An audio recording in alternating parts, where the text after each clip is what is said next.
How's it going, everyone? In this video, we're going to be giving a full review on Moomoo. So I've actually been using it for a while now, and here's some things I've noticed. So Moomoo definitely gives you that professional vibe when you open it up. It's packed with features and real-time data.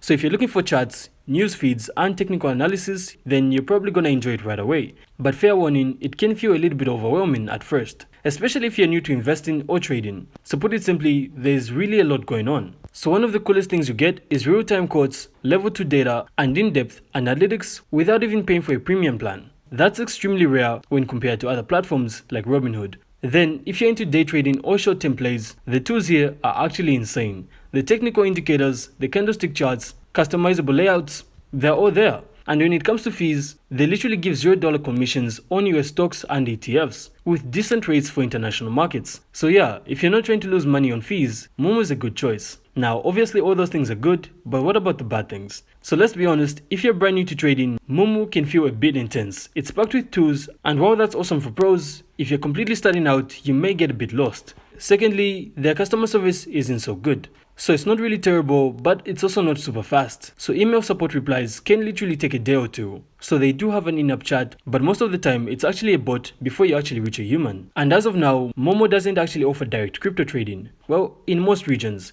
If you're looking for Bitcoin or Ethereum, you definitely have to look elsewhere. So while this platform is definitely complicated at first, once you get the hang of it, it's definitely one of the better trading platforms out there right now, especially if you like being hands-on with your investments.